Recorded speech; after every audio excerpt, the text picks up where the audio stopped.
Freedom to Nigeria. Freedom. Development to Nigeria. Development. Peace to Nigeria. Peace. Unity to Nigeria. Unity. Equality to Nigeria. Equality. God bless you all.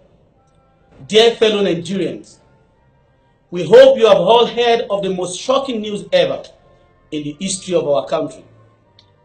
On May 29, 1999, we successfully swam out of the terrible water of hardship we had experienced in the hands of the military and welcomed back democracy into our great nation. We were all happy and very hopeful because of our understanding of democracy as the government of the people, by the people, and for the people. But little did we know, the same old military men would quickly change their military uniforms to civilian suits and agbadas and return to rule the country. That is the first sign that indicates none of these men were serving their nation, even as military men. Rather, they have always been interested in what goes into their pockets, as if it is not enough to steal our commonwealth, our money. These greedy military-turned politicians still went ahead and signed contracts that put a nation of over 170 million people into debt that our generation and maybe our coming generations will live to pay. According to the news that broke on the 24th May 2018, which is still making round all over the country, Nigeria lost a case to an engineering company called Process and Industrial Development Limited. The company is registered in the British Virgin Islands, and Nigeria has been asked by the court to pay $8.9 billion to the said company. Also, our country's debt profile is standing at 21.7 trillion as at March 2018, and that figure keeps growing every day.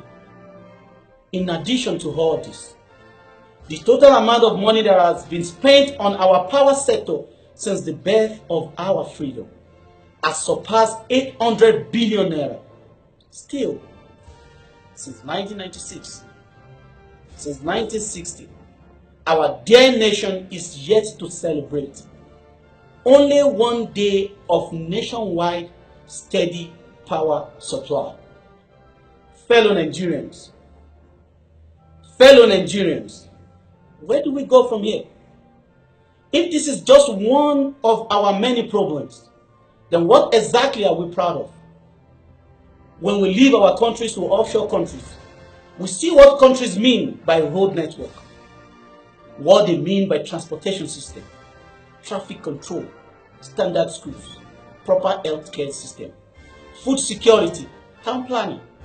We see what they mean by industries, companies, job availability, efficient police services, independent justice system, living salaries and pensions for civil servants, as well as clean water. What is a country without equality? What is a country without justice? Without unity, without love, without security, without peace, without honesty, without transparency, without accountability, without hope? Nigerians, what is a country without liberty? For 58 years, we have been fed with lies of our politicians, especially the old soldiers. But look where we are today as a people. Consider the following. Cyprus got their independence in 1960, same year as Nigeria. Kuwait in 1961, Botswana in 1966, and United Arab Emirates in 1971. Today, all those countries enjoy stable electricity. Saudi Arabia has a population of about 33 million people. Their electricity generation capacity is approximately 55,000 megawatts. Ghana is an African country in the same western region as Nigeria, but since 2007, Ghana has become an electricity exporter which means they produce more electricity than they need. South Africa is a home to just about 56 million people. The power generating capacity is about 53,000 megawatts. But Nigeria, with a population of over 170 million people, is struggling with 7,000 megawatts of electricity generation and distribution of only 5,000 megawatts. In any country, if there is no stable and affordable electricity supply, development is totally impossible. It is like someone trying to run in darkness.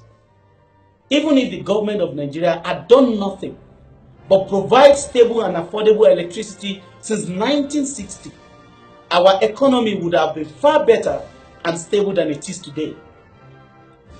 Our hardship has become so much that it has contributed greatly to the problems of killings, hatred, political unrest, and fraudulent activities of all kinds that happen in our different societies within our own country and even outside our borders.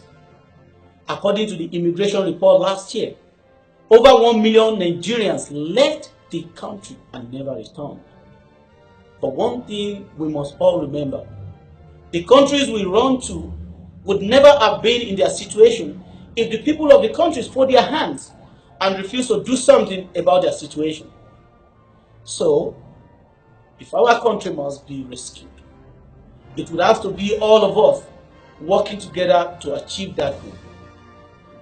We urge our new political offices aspirants, the likes of Omoyele Sowore, Kingsley Moghalu, Fela Durotoye, Matia Sado, Tope Fashua, and Ahmed Buhari, to come together and work together so that we can all give our support to one united team.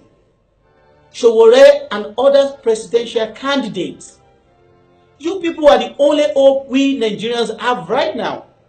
And the only way we can help you is if you help us. If you people don't come together, then you divide all of us. And believe it or not, no matter how much we try, we would never achieve this dream of giving our country a new life in the 2019 presidential election. We do not think that it matters which among you people become the president. What matters is that you all form an administration that will unlock the potentials of our country and put it back on the track to progress and prosperity for all and not for some. We are so ready. We are waiting. We hope the new breed of presidential hopefuls like Kingsley Moghalu will do what is right so we can all be on a common vision with one mission of taking our country back. To those who are still flocking behind the old soldiers, we say, shame to you all. We know you are doing that for no other reason than for the benefit you are getting from the bad situation of our country. But we promise you that your days are numbered. You and all your corrupt politicians will be forgotten in the dustbin of history. As for those who would support anything because of tribe and religion affiliation, we want to advise you to have a rethink, because when our country suffers, we are all in it together. So let's put religion and tribalism aside and fight what is just, because it is only then we can all have religions and tribal groups that dwell in peace and progress. To those Nigerians who used to say, it is none of my business, well, how selfish of you to forget your suffering neighbors, your suffering cousins, your suffering nieces and nephews, those graduates who stand on our road daily to practice what we call fine bara. How selfish of you to forget that there are millions of Nigerians out there who are living in abject poverty, and those helpless children dying of diseases every day. You cannot choose to continue saying these words. We urge you that you have a change of mind and for once, join us in the campaign for a better Nigeria. We should all remember that the progress of Nigeria is our progress. And for those who don't believe in Nigeria, those who are still agitating Biafra, we understand your pain. We know you are fed up because of the situation of the country. But we are very confident that when the sleeping giant is awakened, we are all going to live happily as one people, as one Nigerian. So, we are asking you to please join us in saving our nation. This may be the best thing we would ever have to do for our country. We do not condemn the current administration completely, but we are not confident that it can lead us to a Nigeria of our dreams. We believe Nigeria can and will do better under different leadership with clearer vision and deeper passion in matters of statecraft. Therefore, we plead with them to please do the honorable thing in 2019. Please step aside and give way to a truly liberated Nigeria. Every day when we wake up, our dreams call us. It is the same as the calls we receive on our phones. When it rings, there are always two options. The decision we make will either make us or break us. It is left to us to either accept the green button or the red button. God bless you all. God bless Nigeria. God bless our African country.